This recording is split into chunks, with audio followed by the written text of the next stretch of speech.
I believe I can fly. I believe I can touch the sky. No. We're not doing that. This is a new legacy. That's what we're getting into.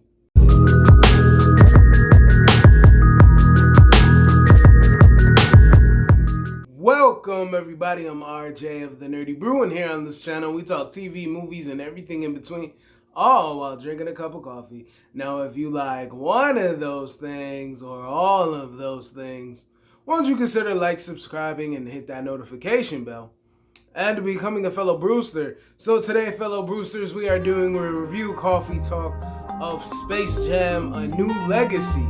So the movie stars LeBron James and his family, Michael Burnham, and also Don Cheadle.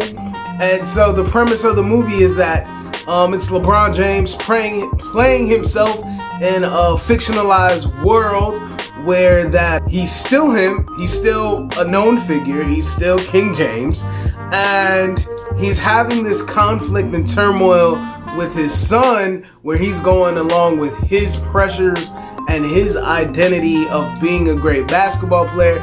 We already know his oldest boy is already moving down that path, and he already has great prospects. And his other son, his youngest son, Dom, in the movie, doesn't have that inclination to also be a ball player, and he likes technology. He likes video games, and that is more geared to his nature and his interests. But LeBron James is being a very stern father. I was gonna say tyrannical, but he's not that. He's not mommy dearest of a father. He's trying to just push him in the direction instead of him doing him. You know what I'm saying? For his son Dom to do him. So the algorithm from the WB, who is played by Don Cheadle, is like, for us to go into the next stratosphere of the upper echelon of having people interact with us, I'm going to get LeBron James. And getting LeBron James will solidify kingship in my realm of being digital, but also to the masses.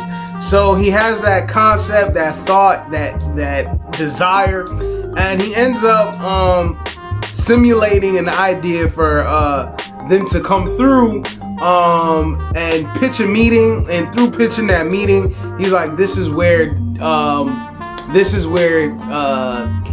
LeBron James could be at, right? So after we find out what happens with LeBron James, he's walking through WB, he's following his son Dom, and then they get sapped into the world of the WB, and we get to see all the different franchises that they own. It was The Matrix. I can't remember all of them, but there was a lot that was highlighted, and it was just great Easter eggs to know that WB had those properties. And then it all ended up, Game of Thrones. Foghorn Leghorn as Daenerys was hilarious. And he had a lot of little jokes that they had throughout the movie. And then we also had LeBron James, falling into Toon World, or the Looney Tune world, and he finds Bugs, and everyone else from Looney Tunes have been scattered through other DC properties.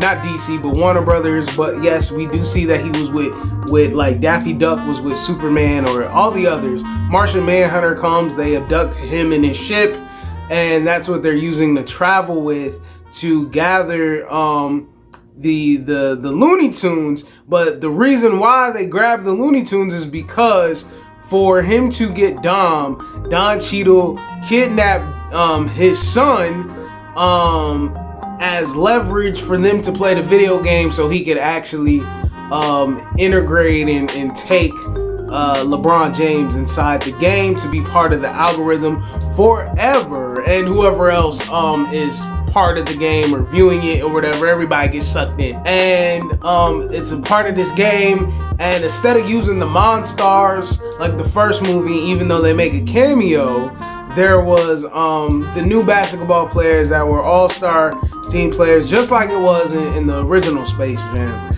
and they have them all together, but then they're upgraded and scanned as digital video game characters for the game, and they are pretty like impressive, and they're threats to the other game, and it's only the Looney Tunes. And Zendaya plays Lola Bunny, and then they all get upgraded to be like 3D instead of the tunes that they were. LeBron James becomes real. Dom becomes updated once again. And it's a game not just for winning or losing, but it's a game for life and the sanctity of family. I got family. So after that, we have all of that coming through. And my general thoughts about the movie is I don't know what... This is what I do know. I know that Rotten Tomatoes gave it a negative number. I did not read or look at reviews because I do not want my thoughts to be influenced in any way, shape, or form, because I want to give you my official thoughts about the movie here. And me personally, I did not love it, but I don't see why the movie would get hate. The movie did all the story beats that it was supposed to. LeBron James is not a classically trained actor. I felt like he served the story because we know him as the athlete of LeBron James. And I felt like his son, Don Cheadle, and Michael Burnham were the strongest actors within the movie, and they were able to hold it.